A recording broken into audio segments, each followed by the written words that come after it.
Côté aujourd'hui, Béatrice Rulle, le maire de Saint-Julien-Genevois, concernant ces feux de signalisation à l'entrée du canton. Bonjour Antoine Villard. Bonjour. Merci d'être sur Radio Lac ce matin. Effectivement, le conseiller d'État Serge Dalbosco a durci le ton concernant le trafic transfrontalier. Il souhaite installer donc des feux de circulation, en clair, des feux rouges, aux entrées de douane sud du canton de Genève, notamment la douane de Soral qui serait la première impactée. Est-ce que c'est une bonne idée selon vous ? C'est sûr qu'en fait, les réseaux principaux étant complètement saturés, on voit un report du trafic sur des réseaux secondaires, voire tertiaires, voire même parfois des routes, des chemins de terre. Et on connaît ça dans toute l'agglomération de part et d'autre de la frontière. Et partout, dans toutes les communes, on instaure des mesures de régulation qui visent à réduire ce report sur des axes qui sont vraiment pas pensés pour ça.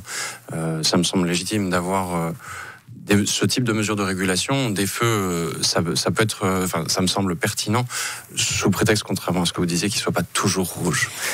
L'idée, c'est quand même de rendre moins attractifs ces entrées secondaires, voire tertiaires, que vous disiez à l'instant, du canton. Reste que, il y a donc, dans le cas cité de Soral, énormément de voitures qui traversent cette commune. Si elles ne traversent pas tout en flux continu, elles doivent donc être arrêtées avant la commune, soit côté France ou côté Suisse. Et donc, on parle beaucoup de pollution, de bouchons. Il y aura aussi des conséquences de ce côté-là. Une voiture statique, elle pollue plus qu'une voiture qui roule ?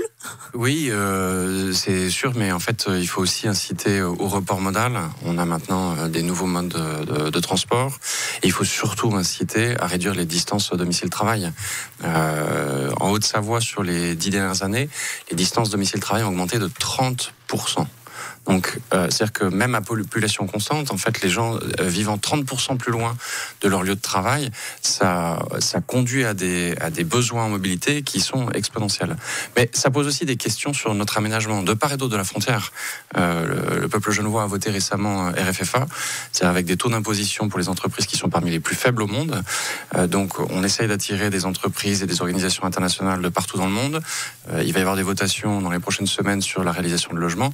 Il y a un moment, quand on fait venir autant de monde avec une attractivité fiscale et une attractivité générale, mais qu'on refuse de construire des logements, il ne faut pas s'étonner que les gens aient besoin d'aller vivre loin, et il ne faut pas s'étonner qu'ils aient besoin d'aller aller travailler en voiture, puisqu'ils vivent tellement loin qu'ils vivent à des endroits qui ne sont pas desservis par les réseaux de transport. Reste que ces personnes qui vivent de l'autre côté de la frontière, il y a ça des Suisses, mais pour la grande majorité, ce sont des Français. C'est quand même pas à Genève de construire des immeubles à Genève pour les Français qui travaillent en Suisse. Alors, déjà, c'est des gens qui viennent de partout dans le monde. Et si c'est à Genève de construire les logements pour les actifs que Genève attire. On peut pas. Genève doit leur fournir du travail et de leur fournir un logement ? Pas du tout. Genève a l'ambition de faire venir de partout dans le monde des gens, de toute l'Europe, de faire venir 10 000 emplois par an. Si Genève veut continuer à faire venir 10 000 emplois par an, Genève doit construire 10 000 logements par an. C'est simple. Ou alors, ne pas se plaindre de l'augmentation frénétique du trafic pendulaire. C'est juste une question de cohérence. Bossuet disait « Les dieux se rient des hommes qui médissent les effets dont ils chérissent les causes ». Je vous assure que Calvin doit bien rigoler. Tout de même, il y a eu des mesures qui étaient prises pour diminuer ce trafic. Donc, un P+R, en incitation au covoiturage, un nouveau bus transfrontalier, ça doit diminuer le trafic. Or, le trafic a augmenté de 20%. Clairement, on a manié la carotte. Là, maintenant, on passe au bâton aussi parce que rien n'a changé. Non, en fait, le chiffre n'est pas correct. On avait l'ambition de réduire le trafic de 20%. Et il a été réduit de quelques pourcentages seulement. Ce qui est en fait énorme par rapport à l'augmentation qu'il y avait chaque année. Avoir de tels effets alors qu'on a des augmentations de population de 3-4% par an. Donc 3-4% par an, en 3-4 ans, c'est 10% de population supplémentaire. Un mot tout de même de cet échangeur autoroutier avec l'A40 depuis Viry qui fait craindre le pire, notamment encore une fois pour ses habitants de Soral.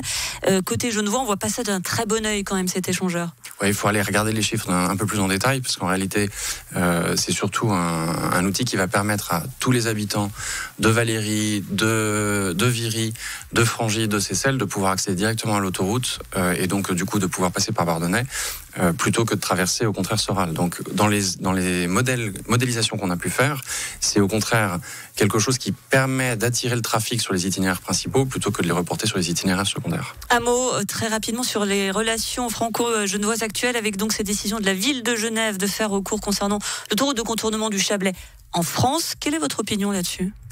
Alors, d'une part, ça va rien changer parce qu'il y aurait de toute façon eu un recours. Donc, soit le projet est légal et le Conseil d'État le déterminera, recours ou pas recours de la ville de Genève, il y aura de toute façon des recours. Ça me semble pas illégitime qu'on se concerte les uns les autres dans les décisions qui ont des impacts de l'autre côté de la frontière. Nous, on aimerait comme ça être autant concerté que l'a été la ville de Genève sur cette procédure, parce que la ville de Genève a eu l'occasion de s'exprimer déjà dans le cadre de la concertation. Ça n'a pas été le cas des autorités françaises sur la question des écoles. Et puis la ville de Genève a de la chance parce qu'en fait le Conseil d'État est politiquement indépendant et malheureusement on ne peut pas en dire autant nous de la justice administrative genevoise dont les juges sont affiliés à des partis politiques et on peut se poser la question est-ce qu'il s'applique le droit ou est-ce qu'il s'applique des programmes politiques. D'un mot, ça veut dire que vous seriez prêt à faire un recours pour des projets à Genève ? On l'a déjà fait là, sur la décision absolument scandaleuse du canton de Genève de reporter sur le genevois français la scolarisation des citoyens et contribuables genevois. On a fait recours et on va continuer de le faire. On va le faire même jusqu'à la Cour de justice de l'Union européenne. Merci beaucoup Antoine Vieillard, maire de Saint-Julien en Genevois. Merci à vous. Merci à vous.